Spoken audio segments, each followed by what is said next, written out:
De vez en cuando detenemos el tiempo y nos ponemos a conversar.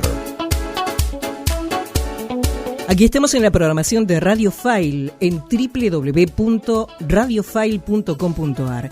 Desde Buenos Aires, con llegada a todo el mundo, con nuestra programación exclusivas de Podcast File, sí, una multiplicidad de contenidos, pero hay uno que viene llamándonos mucho la atención y tiene mucha presencia en nuestra programación, que tiene que ver con lo tecnológico, pero también la educación. Bueno, y hay una palabra que se nos impone de alguna manera, que es este acrónimo que es metaverso, que ya sabemos descomponerlo, ya prácticamente todos sabemos que meta es más allá o después de, ¿sí? Y verso refiere al universo, pero no sabemos muy bien cómo empieza a meterse en nuestra vida en general y en particular en la educación. Y ese es el tema que queremos conversar con el licenciado Alejandro Giuffrida, que es rector de la Universidad Champagnat en la provincia de Mendoza, en Godoy Cruz. También es presidente de la Asociación de Universidades de América Latina y el Caribe. Y bueno, y está en diálogo hoy con nosotros en Radio File para empezar a ver qué está haciendo este metaverso en la educación, si ya tiene una presencia allí también en el campo educativo. Muchísimo gusto, Alejandro, ¿cómo estás? Muy bien, muchísimas gracias por el espacio también. Bueno, ya empieza a meterse en el tema de la educación, el metaverso, y en todo caso, ¿de qué manera y qué significa este metaverso en la educación?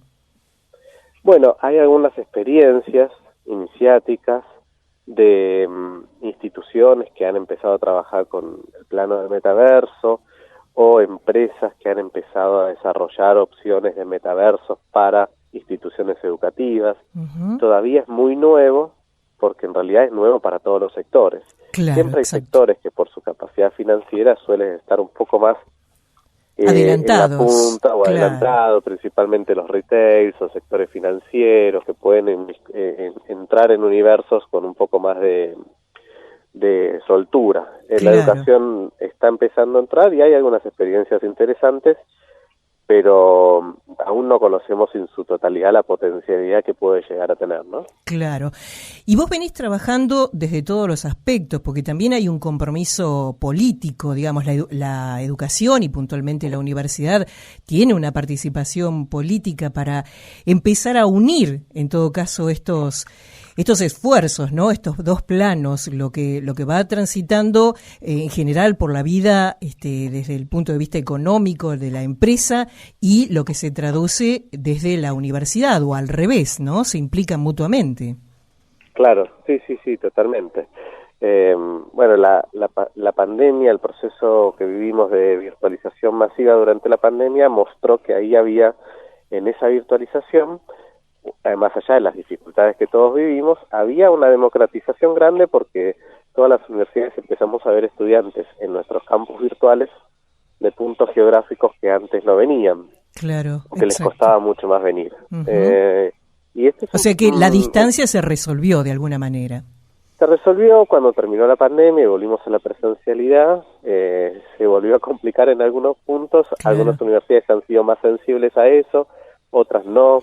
También hay muchísimas regulaciones estatales que dificultan aplicar más sensibilidades a esa realidad, pero como sea, lo importante es que hay una tendencia a buscar en las nuevas tecnologías y en la Web3 y demás, el acortamiento de las distancias, el ensanchamiento de las posibilidades para todos los puntos geográficos, uh-huh. Y eso se está viendo. Y el metaverso llega un poco con esa promesa, que es cualquiera desde cualquier lugar del mundo tiene la misma posibilidad de ingresar a un espacio inmersivo, desarrollarse, ser desarrollador o ser diseñador o artista, sin importar que esté en Nueva York, en Godoy Cruz, en Buenos Aires o en cualquier lugar, ¿no? Claro, exactamente. Bueno, ahí mencionaste algo que es fundamental, creo yo, que es el contexto en el que se empieza a desarrollar todo esto, es decir, de alguna manera fue el impulso porque nos condicionó la pandemia a que todos estemos, digamos, o dúctiles o quedábamos afuera, no había mucho recurso más, ¿no? Desde claro. La cuestión educativa y desde la cuestión laboral, es decir, trabajábamos desde casa, nos repartíamos los los espacios de la propia casa como para que toda la familia tuviera acceso, había que tener conectividad, y la educación no se detuvo y hasta de hecho en algunos y en muchos aspectos ha quedado, se ha instalado esta forma de virtualidad, ¿no? De educación a distancia. Eso nos condicionó mucho a un aprendizaje rápido y eso hizo que emergieran estos conceptos que hoy los empezamos a repetir. Hay unas cuantas palabritas que nosotros, cuántos conceptos, ¿no? Metaverso, los NFTs, un montón de conceptos que empiezan a ser repetidos y que por ahí todavía no los conocemos muy bien, ¿no? Sí, es cierto. Principalmente lo que hay que comprender ahí es que hay un nuevo paradigma que engloba los conceptos. Y el paradigma es el de la Web 3, que surge hace ya unos cuantos años, pero que como todo se potencia en la pandemia. Imagínate que la pandemia fue una gran migración de 4.500 millones de personas al mundo de la virtualidad durante un año entero. Exacto. Algo que parecía totalmente imposible de realizarse, se realizó con relativa sencillez, obviamente dependiendo de la capacidad de cada lugar, del acceso a los dispositivos, a internet, sin desconocer eso, ¿no? Pero lo que quiero decir es que hubo ahí un fenómeno muy masivo que aceleró procesos que se venían dando. No es que el metaverso no existía, había ya casos, sobre todo en el mundo del gaming, por ejemplo, Roblox o demás. Claro. El metaverso lo que hace, o la pandemia lo que hace es expandir o acelerar esta tendencia. Pero te decía que el paradigma de fondo es el de la Web 3.0, que es el de la Web 3 que va como congregando todo esto que decías vos. Blockchain, las finanzas dentro del mundo de smart contracts, los NFT, el metaverso, es todo un campo semántico que la descentralización que ingresa dentro de esta idea de Web 3. Claro. Vamos a meternos de lleno en esto del metaverso, puntualmente en la educación. Hace pocos días estuve en la presentación de parte del laboratorio de la Facultad de Derecho en la Universidad de Buenos Aires que presentó esta propuesta de metaverso incluida en la educación. ¿Qué otros casos conocés y cuáles empiezan a ser, resultados no se puede decir porque es todo muy iniciático, como bien marcabas, pero de alguna manera, ¿cómo se empieza a proyectar este trabajo en la educación? Bien, mira, lo que hay que entender ahí es que lo que trae el metaverso como posibilidad es, en vez de estar sentado frente a una cámara, en un Zoom, en un Meet, o ponerle el nombre que quieras, y mediado a través de un dispositivo que puede ser tu computadora o tu celular, el metaverso lo que te ofrece es la posibilidad de trabajar en un entorno inmersivo, en donde vos podés interactuar con los objetos que tenés ahí y además podés trabajar con objetos que quizás sean invisibles a tu vista, por ejemplo, una célula, ampliarla al tamaño que vos quieras, o viajar en el tiempo y recrear un espacio histórico con muchísima más facilidad para que vos puedas dar una clase, por ejemplo, en el contexto de la antigua Roma. Claro. Eso es más o menos como la potencialidad que se está viendo. Después hay un montón de bemoles, ¿no?, en el medio, pero básicamente va por ahí la cosa. Y hay experiencias, lo que presentó Juan Corbalán en la UBA fue un paso muy interesante, es un comienzo de un metaverso propio que todavía no está operativo, está en un plano de beta. Después hay experiencias de universidades como el TEC Monterrey, que ya tuvo una primera clase en un metaverso, con los estudiantes allí, con sus avatars. Hay experiencias en Oriente, de universidades que han hecho su feria educativa y su feria no educativa, de empleo joven con empresas en un metaverso para que se puedan hacer ahí las entrevistas. Hay experiencias de universidades de Europa o de Estados Unidos, por ejemplo, que han montado clases de ingeniería o de algunas clases de odontología en metaverso para que los estudiantes puedan analizar, por ejemplo, en detalle cómo es una intervención quirúrgica sobre un diente, sobre una muela. Hay experiencias que son nuevas, pero que ya tienen algún desarrollo más tecnológico, y la verdad que lo que se ve es una potencialidad fuerte. Como todo, para algunas áreas y disciplinas será mucho más provechoso y para otras quizás no tiene tanto sentido. Claro, perfecto. Eso lo irá diciendo el tiempo, pero sí hay experiencias lindas, hay experiencias interesantes. Claro. De alguna manera creo que hay que marcar estos beneficios porque lo son, y porque adelantan posibilidades, tiempos, un montón de cuestiones, pero tampoco idealizarlo, ¿no? Porque seguramente si empezamos a describir algunas cuestiones la encontraremos como no muy ventajosas. Pero en principio, ahora recorremos eso, pero en principio involucra a qué otros nuevos actores y en todo caso los que ya estamos, digamos, tenemos que capacitarnos para poder desarrollar este nuevo plano, ¿no? Mira, en la etapa en la que estamos ahora, te diría que sí, que necesitas un conocimiento relativamente técnico, no demasiado complejo, pero sí necesitas una capacitación, porque todavía al ser una etapa muy iniciática, para poder configurar el ingreso en metaverso, tenés que tener alguna capacidad propia, digamos. Uh-huh. Yo imagino que como ha pasado con tantas otras tecnologías, con el paso del tiempo se irán creando espacios de metaversos que sean mucho más sensibles de moldear, de poner contenido, de llevar ahí la clase, y que uno simplemente tenga que poder loguearse, ingresar y esperar que sus alumnos ingresen. Uh-huh. Que a lo sumo habrá, como hay hoy en la educación virtual, gente que se encargue de mediar los contenidos, perfiles profesionales que se encarguen de hacer evaluaciones propias para ese entorno, y etcétera. Uh-huh. Es la tendencia que se va viendo en general en la mayoría de los desarrollos tecnológicos. Al comienzo implican mayor esfuerzo y mayor inversión, y con el tiempo se van masificando. Claro, exactamente.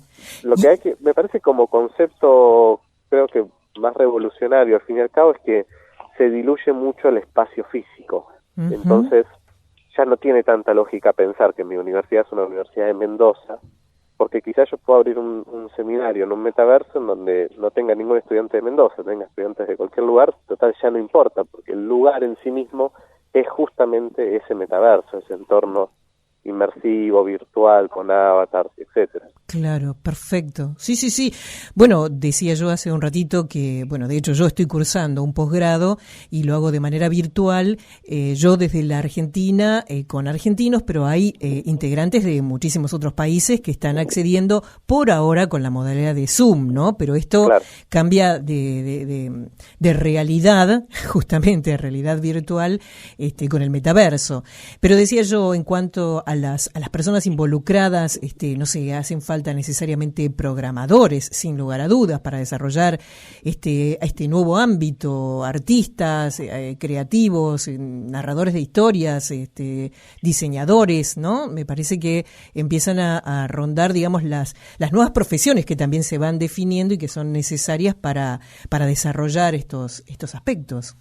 Claro, mira, eso es muy interesante para una institución educativa, lo que vos decís, ¿no? Uh-huh. Porque uno podría pensar cómo transformar una institución educativa para ingresar al metaverso, pero también podría pensar cómo transformar su plan de estudio o su educación para que los profesionales que se gradúan de sus universidades ingresen a un metaverso, que no es lo mismo. No, claro. Es decir, yo podría trabajar hoy en un plano de presencialidad plena, pero ya formar a mis estudiantes para que tengan un paradigma de Web 3. Totalmente. Esta distinción hay que hacerla porque tal vez hoy a una universidad pequeña o una universidad que no está en un punto geográfico demasiado masivo le parece algo totalmente lejano. Y casi suena pretencioso, pero no creo que lo sea, ¿eh? No, lo que estamos insistiendo es empecemos a sensibilizarnos con las tecnologías que son propias de la Web 3, que es lo que te decía antes, ese nuevo paradigma, y después sí, uno irá evaluando cuándo puede pegar el salto hacia lo nuevo. Los creadores, lo que se llama más creadores, que son desarrolladores de motores visuales, como Unreal, Unity, programadores en general, pero programadores con conocimiento de 3D, artistas visuales que puedan hacer desarrollos visuales en 3D, community managers que puedan desarrollar comunidades dentro de la blockchain o de distintas comunidades de blockchain. Estas son profesiones que están siendo bastante demandadas, no tanto en Argentina, sino a nivel global, ¿no? Claro, claro. Sí, sí, y la verdad, la aplicabilidad en casi todas las funciones también. Pensaba en los docentes. Un docente de historia ahora va a tener otros recursos y la verdad es que tiene que estar preparado. Un abogado, ¿no? Una abogada, vamos a tener que estar relacionados con todo el tema de los derechos de autores, por ejemplo, pero dentro de lo que es la virtualidad. Los NFT ya se están comercializando hace mucho tiempo, ¿no? Entonces me parece que, digamos, presenta un desafío nuevo para prácticamente todas las carreras. ¿Cómo se posiciona en este sentido la Universidad Champagnat, no? Y la verdad que es un desafío muy grande. Entonces nosotros estamos con el trabajo de intentar formar a nuestros docentes en todos estos nuevos aspectos que vos comentabas recién, porque efectivamente todas las disciplinas se van a ver sin dudas como atravesadas por los cambios que se vienen. Uh-huh. Y además hemos ya desarrollado por una instancia de metaverso propio como para que los docentes que quieran puedan ingresar ahí con mucha facilidad y empezar a montar su clase en un metaverso muy sencillo, pero que sí cumple con la función de ser un espacio inmersivo, de ser un espacio interactivo, de ser un espacio que puede fácilmente internacionalizarse y que también se puede trabajar sobre objetos 3D. Claro. Entonces, por un lado estamos capacitando a nuestros docentes y por otro lado abriendo esta posibilidad para que ellos puedan ingresar y ya empezar a jugar dentro de un metaverso. Claro, en ese sentido, la educación toda está cambiando, ¿verdad? Hay un replanteo muy, muy fuerte sobre los lineamientos pedagógicos. El profesor ya no tiene la misma participación, hay una mayor interacción, los planos colaborativos son más que necesarios y todo esto potenciado ahora con estos recursos, ¿no? Y la educación está cambiando mucho, estamos en un proceso de transición porque hay docentes que pensás que tal vez no son docentes de base, sino que son profesionales que dan clases, uh-huh. Entonces no tienen el recurso pedagógico más fuerte como para repensar su práctica en términos más educativos, entonces ahí uno no puede apurar algunos procesos que demandan tiempo. Entonces me parece que estamos en un momento de transición, hay que entenderlo como tal, hay que ir acompañando esa transición. Y sí me parece que todo aquel que quiera ser docente o que esté ingresando en una carrera docente, tanto el nivel superior como el nivel obligatorio, sí tiene que pensar que esto lo va a atravesar en su práctica durante los siguientes 20 o 30 años. No es lo mismo aquel que está hace 30 años en una cátedra que aquel que está ingresando, ¿no? Totalmente de acuerdo, sí. Me parece. Uh-huh. Pero sí, es un momento muy muy decisivo para la educación, un momento apasionante para los que nos gusta la educación, porque realmente las fronteras que se están corriendo son enormes. Hay que tomarlo sin prejuicio, hay que tomarlo sin enojos, con tranquilidad, haciendo la transición como corresponde, con una institución que te acompañe, eso es clave. Claro, y entendiendo que cambia la pedagogía, cambia la forma de dar clases, cambia obligatoriamente la forma en que uno evaluaba, ¿no? En la clásica cada clase uno tomaba un parcial a mitad del cuatrimestre, un parcial al final, uh-huh. Promediaba y si promocionaba bien y si no se iba a un final. Bueno, en una clase que uno lo hace en un entorno inmersivo, mucho más práctica, con los estudiantes con avatar, seguramente la forma de dar clase cambie, pero también la forma de evaluar. Uh-huh. Entonces hay que tener predisposición para readaptarse a esas nuevas formas, ¿no? Y hay que tener una cierta flexibilidad también, ¿no? De comprender esta transición, adaptarse y transitar junto con ella, ¿no? Porque hay personas que a lo mejor quedan como, no sé, como trabadas, como agarradas a los viejos modelos y les cuesta sumarse a esta transición. Sí, es un desafío. Me parece que hay que ir con calma, no volverse loco, no tirar a nadie por la ventana. Hay que entender que hay instancias de presencialidad que tienen una riqueza enorme. Hay que entender que hay docentes que son excelentes dando clases más tradicionales, más como orales o expositivas, claro. Y hay docentes que son excelentes para generar dinámicas grupales o dinámicas virtuales. Tal cual. Bueno, en eso habrá que armar equipos de cátedra para que cada uno aporte lo que mejor pueda aportar. Y también empezar a incluir profesionales dentro de los equipos de cátedras que hasta ahora no estaban incluidos. Por ejemplo, uh-huh. Creadores, desarrolladores, mediadores de contenidos. Esos perfiles que antes eran más como un equipo chico dentro de una universidad que va auxiliando. Tienen un rol más destacado. claro, empiezan a ser mucho más demandados, más destacados. Hay que formarlos, hay que ir acompañándolos, capacitándolos. Claro. Hay dos puntos que no quiero desconsiderar. Uno es ese trabajo que venís realizando en relación al proyecto de ley para reunir y aunar empresas que inviertan en la ciencia, puntualmente en todo el desarrollo de las universidades. ¿Cómo es ese compromiso que has tomado? Mira, es un proyecto que ya tiene unos cuantos años, que no logra todavía los consensos generales en un país que es difícil lograr consensos generales, entonces no logra los consensos generales como para que nos animemos a darle estado parlamentario, pero que ya lo venimos conversando con distintas fuerzas políticas. Cuando hablo en plural me refiero particularmente al Consejo de Rectores de Universidades Privadas, pero también ha sido conversado con el Consejo de Universidades Nacionales, también con funcionarios del actual gobierno, funcionarios del gobierno anterior, que persigue básicamente, como en un titular, sería lograr que las empresas del sector productivo pueda aliarse con una universidad para financiar proyectos de investigación aplicada que les sirvan a su desarrollo productivo y que a la universidad les sirva para desarrollar investigadores. Ese sería como el espíritu principal, ¿no? Excelente. Bueno, esperemos que sean oídos suficientemente porque la verdad ojalá, es que ojalá. Se necesita.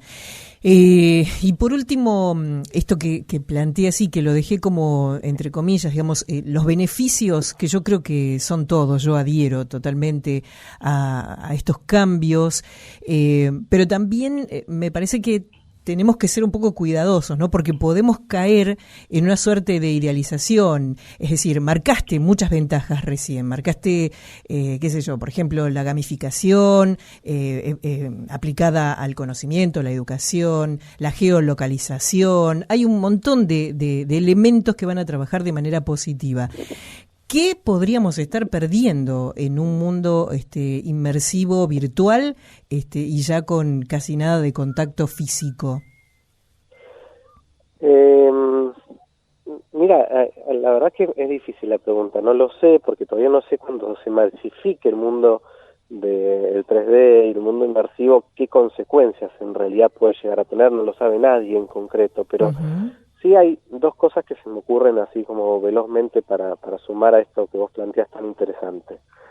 Lo primero es que antes lo que se llamaba la famosa fuga de cerebros, ¿no? Que eran profesionales formados, se vayan del país, tenían que pensar en otra locación, tenían que mudar a toda una familia, pensarse lejos de su entorno más cercano, y eso no era sencillo. Bueno, hoy con la actual posibilidad que ofrecen los metaversos, los espacios virtuales, la posibilidad de que nuestros profesionales trabajen para el exterior es cada vez más fácil, está sucediendo, y por lo tanto desarrollar proyectos netamente locales, con las posibilidades locales de una Argentina que está en una situación relativamente compleja, se está complicando. Entonces creo que ahí hay como una especie, vamos a decirlo muy burdamente, ¿no? Pero como una especie de riesgo de fuga de cerebros muy fuerte que va a ser difícil de contener. En cuanto a lo interactivo, al contacto físico, no lo sé. No somos una granja de humanos que va a estar conectada mientras nuestro cerebro funciona. Vamos a estar todos en un espacio inmersivo, viendo a otras personas con sus avatars. Seguramente se conformen identidades a partir de las identidades digitales, sobre todo los adolescentes. Es decir, que lo que para ahora a un adulto le parece hasta simpático un avatar y algo tonto, posiblemente para un adolescente, para un joven, un avatar representa una identidad visual y una identidad propia muy fuerte. Entonces, se conformarán nuevas formas de identidades, nuevas formas de autopercibirse, de concebirse en el mundo virtual, y no creo que se pierda lo humano. Se transformará como se ha transformado en este último tiempo tantas cosas. Exacto. No veo ahí un riesgo mayor. Claro, sí. Es exactamente eso lo que planteaba, ¿no? Un apretón de manos, un abrazo, una mirada, no se reemplaza así nomás, claro. Y lo necesitamos, y la pandemia dio cuenta de eso, pero la verdad es que son muchas las ventajas a la hora de lanzarnos a esta virtualidad con sus ventajas puntuales, las que fuiste marcando, y me parece que es un desafío interesante de correr. Yo creo que sí, habrá que ir, obviamente, como todo, habrá que ir midiendo, al comienzo habrá habrá que ir midiendo la cantidad de tiempo que uno está ahí, y después la gente se irá cansando y estará el tiempo que necesite estar. Creo que lo presencial, lo físico, no imagino que se abandone. Yo no imagino que la gente deje de ir a un parque a tomar un mate, a jugar a la pelota o verse con amigos porque trabaja en un metaverso o porque estudia en un metaverso. Uh-huh. Son realidades paralelas, entornos paralelos, y que a lo sumo enriquecerán el devenir de las personas. Yo lo veo más por ese lado. Hay riesgos, siempre hay riesgos, hay cuestiones vinculadas al tema del derecho, al rol de los estados nacionales. Pensá que ahora un estado nacional pierde mucha fuerza, porque si vos lográs que se firme un contrato en la Web3 con blockchain, que te certifiquen una organización internacional que no tiene un lugar físico, sino que trabaja exclusivamente en un metaverso, y etcétera, en el fondo lo que estás haciendo es diluyendo el rol de un Estado nacional para decir esto se puede o aquello no se puede. Claro, las jurisdicciones y el desdibujamiento de fronteras también, ¿no? Sí, que hace rato se viene produciendo. ¿Cómo será el derecho laboral? ¿Cómo podré yo reclamar si una empresa dentro de un metaverso vulnera mis derechos o no me paga o me paga mal? Bueno, no sabemos cuál será el organismo al cual yo le reclamaré, porque si Argentina no tiene jurisprudencia, no tiene incidencia sobre ese espacio, es difícil de pensarlo. Bueno, ahí habrá un montón en el plano virtual hay mucho vacío legal todavía, así claro, que eso está muy en estudio. Claro, claro. Bueno, por lo pronto podemos decir que el metaverso nos está haciendo, digamos, dialogar y tomarnos estos espacios, ¿no? Para periodísticamente indagar, meternos y ver qué es lo que va a surgir desde allí, pero todo suena muy, muy promisorio, muy interesante y un gran desafío, sin lugar a dudas. Yo creo que sí. Si querés la próxima entrevista, te invito a que la hagamos en un metaverso. Sí, me encantaría. Y puedas tener el audio, pero también puedas tener la conversación de nuestros avatars, así mostramos un poco que no es algo tan lejano. Sin dudas tomo el compromiso, en breve lo estaremos haciendo. La verdad, un gusto grande conversar con vos, Alejandro, y nos quedamos pensando en un montón de cuestiones que fuiste desarrollando allí en nuestra conversación. Gracias. Bueno, muchas gracias por el tiempo, muchísimas gracias. Al contrario, gracias a vos, el licenciado Alejandro Giuffrida, rector de la Universidad Champagnat en la provincia de Mendoza y presidente de la Asociación de Universidades de América Latina y el Caribe en la programación de Radio File. Radio File. Aire online.